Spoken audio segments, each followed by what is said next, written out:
Welcome everybody. I'm just doing an update really.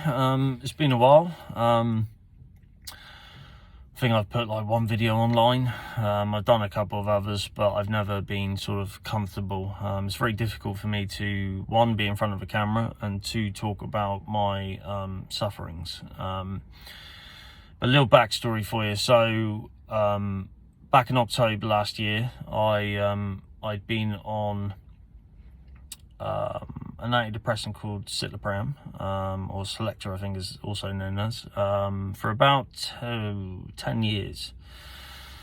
I went on it because I sadly lost my father 10 years ago yesterday. Yesterday was his 10-year anniversary. Very challenging day. I'm not going to lie.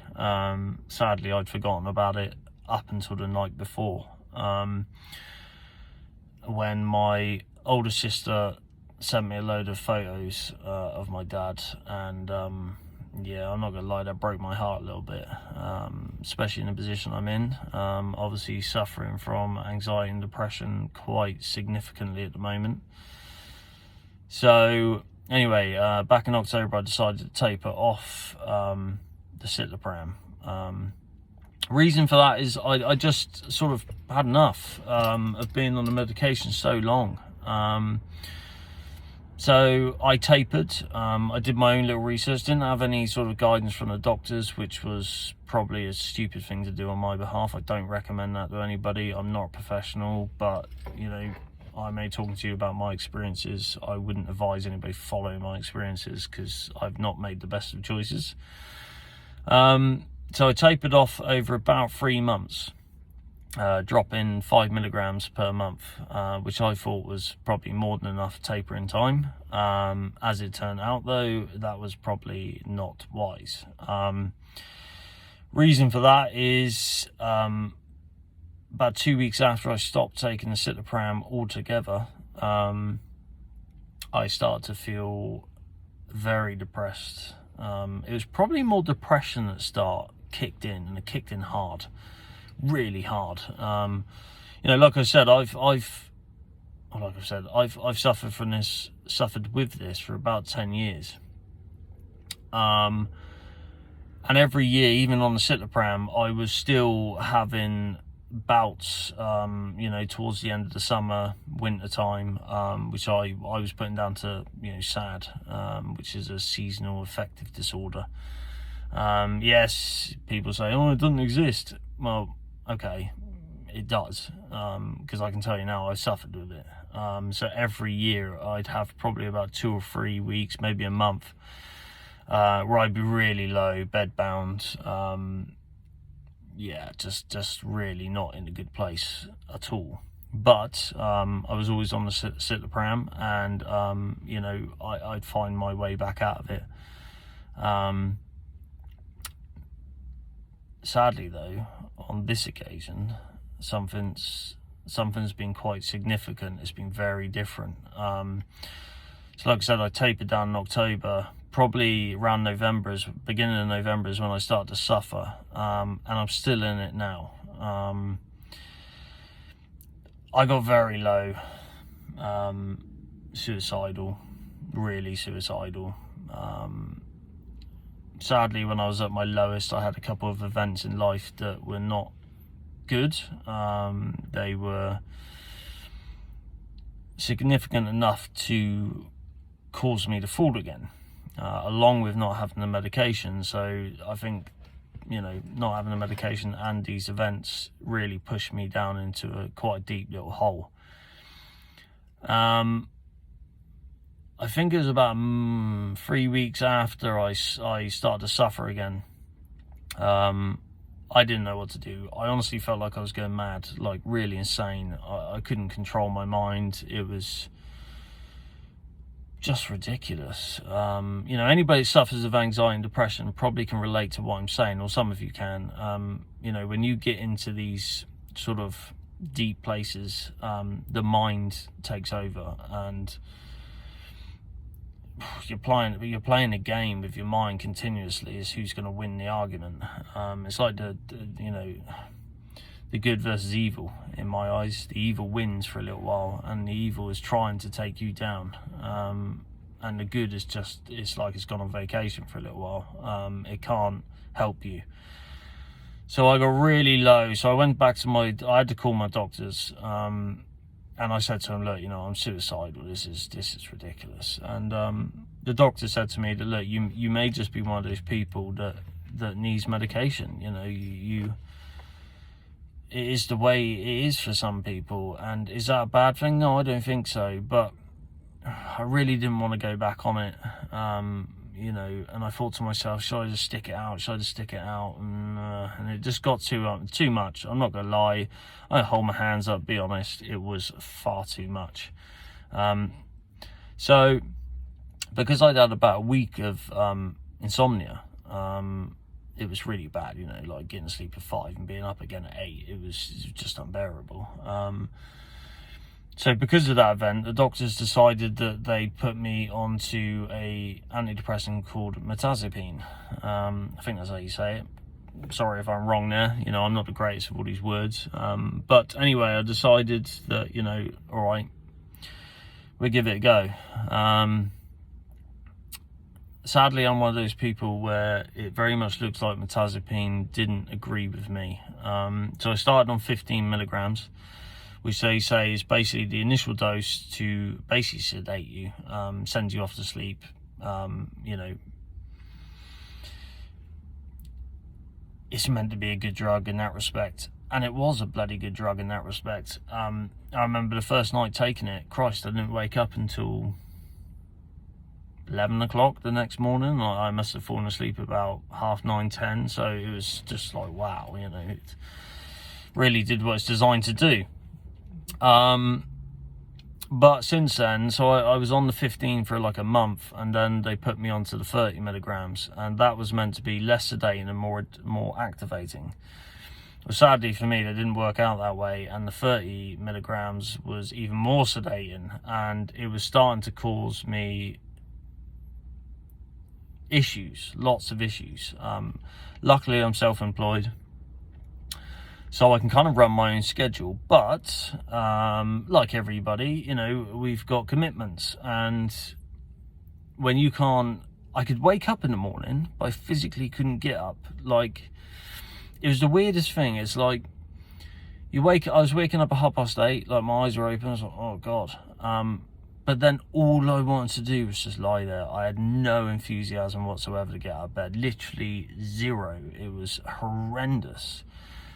So I was fighting a battle with myself from the moment I opened my eyes, which is counterproductive because, you know, I was struggling anyway. And then, of course, to not be able to wake up and then wake up feeling all like, oh God, I'm late, and oh no, and it was just not a good thing. So after about 6 weeks, I think, of being on the Mirtazapine, I'd had enough at that point. And I rung my doctors up, and thank God I spoke to another doctor, because the original doctor was like, hey, look, here's Mirtazapine, take it for a month. You know, we don't want to hear from you, basically. Just get on with it. You know, go through the side effects. You're going to have side effects. Just ride them out, you know, grin and bear it, and you'll make it through. Well, thank God I didn't really listen to her, because obviously the second doctor, he was a really lovely guy. Sadly, he's not going to be able to practice for very much longer, so I've only got one more appointment with him, and then I'm back to speaking to whoever. So I spoke to him, and he basically said, look, Mirtazapine is not meant to do that. You know, 15 sedating, 30 is more activating. You've been on the 30 now for about 2 or 3 weeks. You know, if you're getting worse with the sedation, then I'd potentially say that Mirtazapine is not the antidepressant for you. Which was good in a way, because it was eye-opening. You know, I felt like this drug wasn't working for me, and you know, the doctor just confirms, yeah, it doesn't seem like it is. But then here comes the interesting bit, because the doctor obviously wanted to put me onto another antidepressant, which turned out to be sertraline. Never taken sertraline before, but he did say it's very similar to Celexa or Citlapram. But in his opinion, and it is only his opinion, there was more sort of good outcomes with sertraline than there was Citlapram, in his opinion, or from what he'd seen in his years of being a doctor.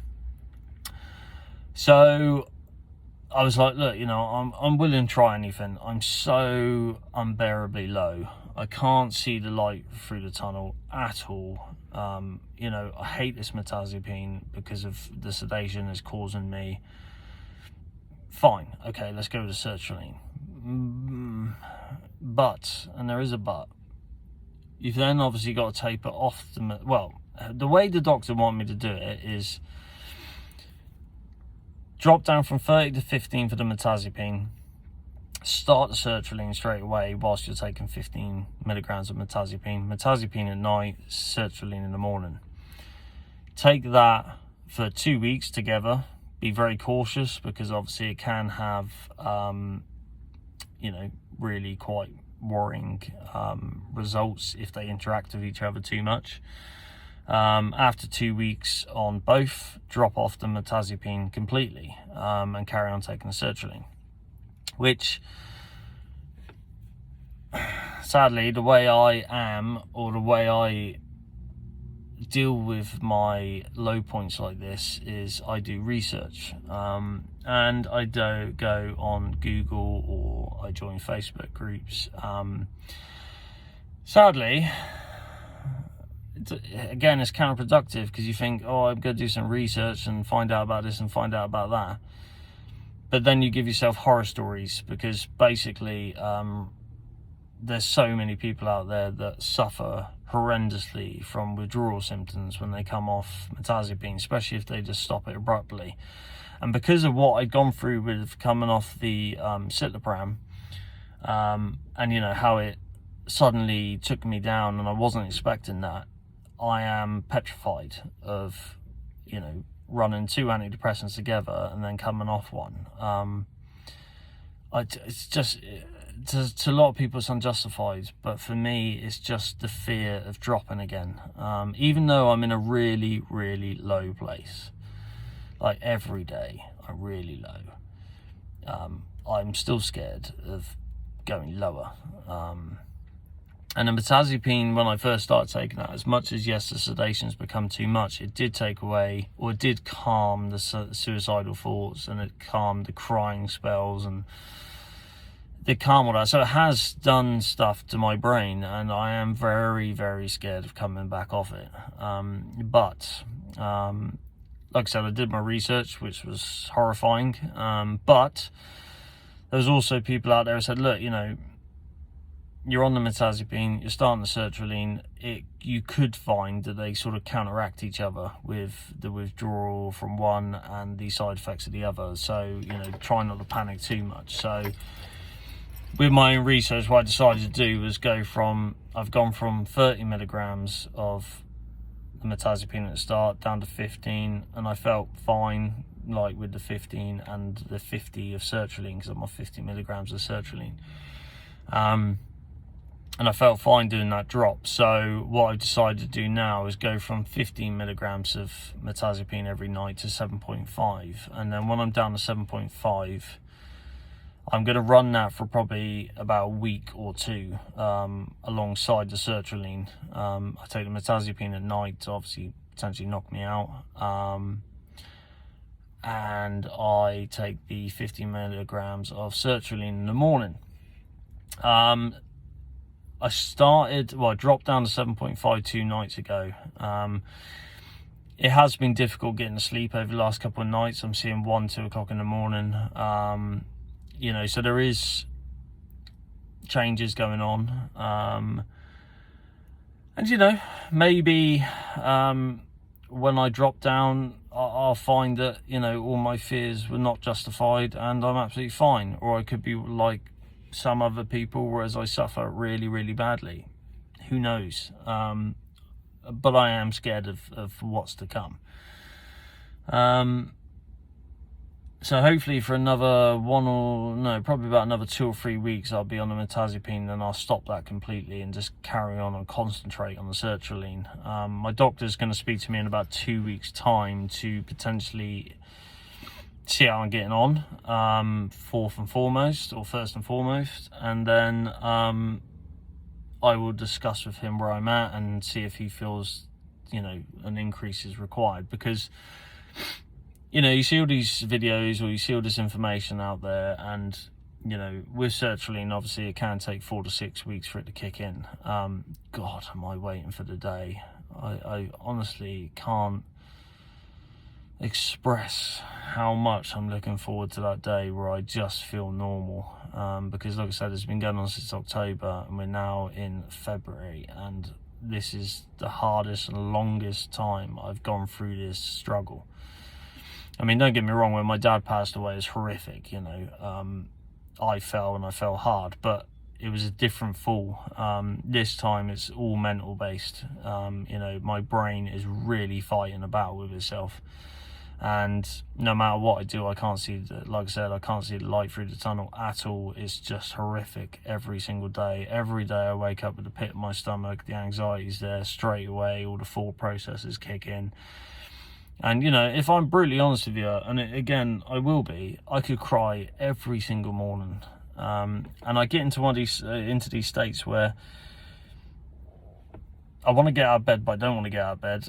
I want to go to work, but then I don't want to go to work. But there's a fear, if I go to work, how am I going to feel? If I stay at home, how am I going to feel? It's just constant. It never ends. And again, anybody can, or who suffers of anxiety and depression like I do, I kind of hope that you can, well, not hope, I know that you can relate to that, because it is just unbearable. Obviously, I'm doing other things alongside taking medication. I am currently having hypnotherapy sessions, which currently I don't feel they're helping me too much.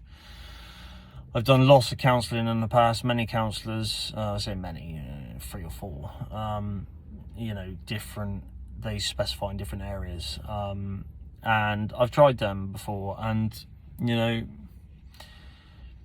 does it help me?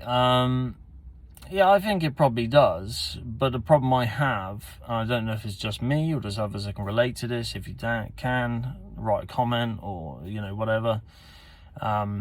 But I kind of feel that obviously I'm at my low point. I speak to a counsellor, I do a couple of weeks of counselling, I come out the other side or come up to, the happy time. And I kind of just then feel that the counselling is probably not beneficial for me, so I stop, which I don't know if that's a good or bad thing or not. I mean, I'm not 100% sure the counsellors are helping me, or if it's just, I've gone through the worst that I'm going to go through at that point and I come back out the other side.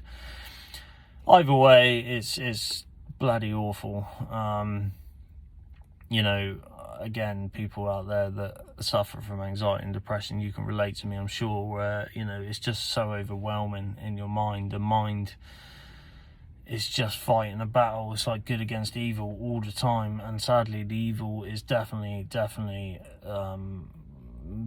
being more prominent in my mind at this moment in time.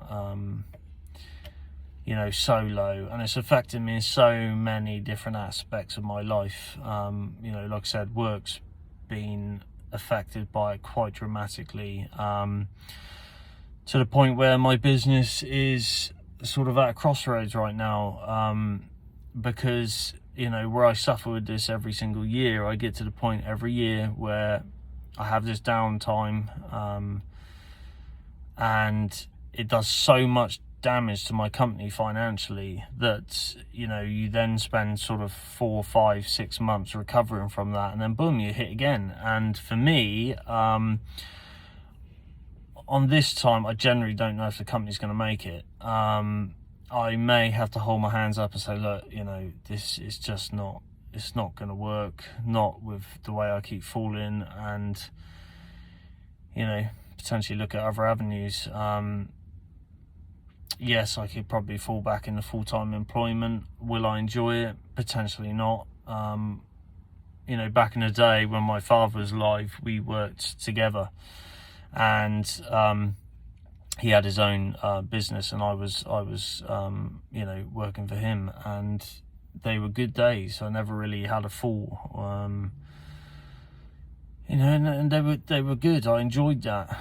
But ever since I left my dad, and then I've sort of worked for, you know, other people, it's always ended badly. Sadly, not in my opinion. You know, yes, I'm probably partially to blame, but I just find a lot of these bigger companies, they just, one, don't care about you, and two, take the piss out of you a little bit. And obviously I have a very low tolerance to that. I do struggle to put up with that nonsense, really. You know, they're the kind of people that like to remind you that it's their company, and you will do as you're told, which is fine, but the way I kind of see it is, if you don't treat someone like a human being, then don't expect to be treated that way back. Probably a stupid way of me looking at it, because it is their business at the end of the day. But, you know, me having my own business now, I still don't treat people like that. I never would. So for me, I prefer working on my own, but like I said, I don't think the company's going to potentially survive this round. But, you know, you kind of just have to take on chin. I don't see it as potentially a failure. I see it as a life lesson. Potentially go and work for someone full time again, and then, you know, you never know where things go from there. So, you know, it's part and parcel of life. You know, personal life, it's caused catastrophic problems between me and my partner.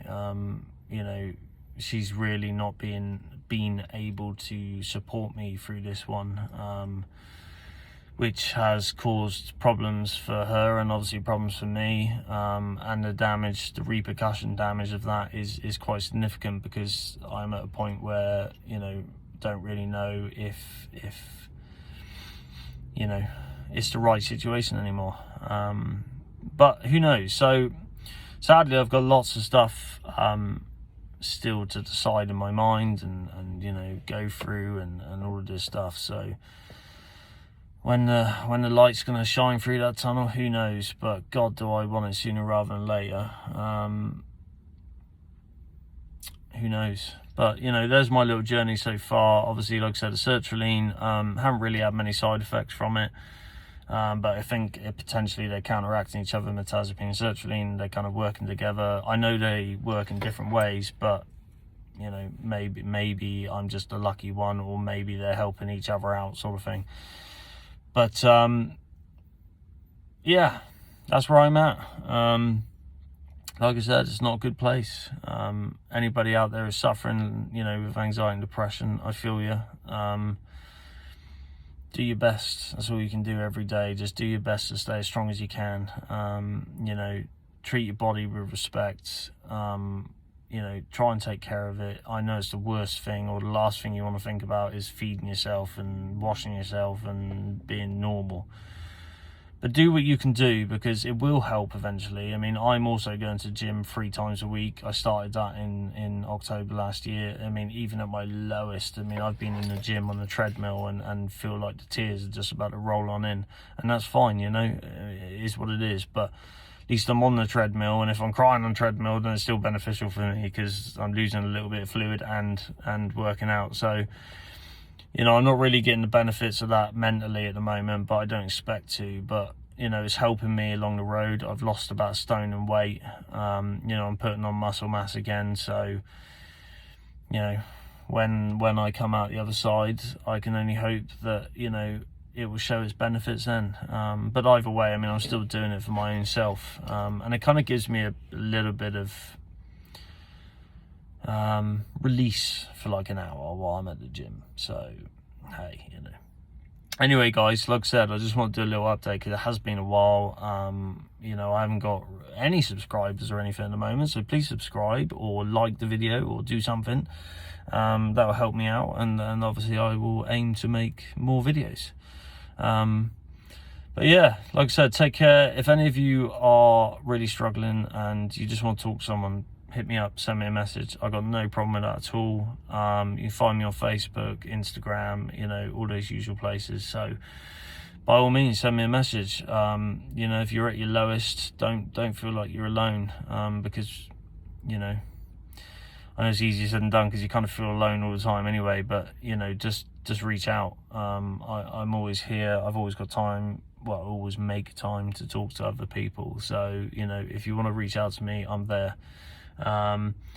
Yeah, try and have a good rest of your day, and I'll endeavour to do an update real soon. Take care, guys. Bye-bye.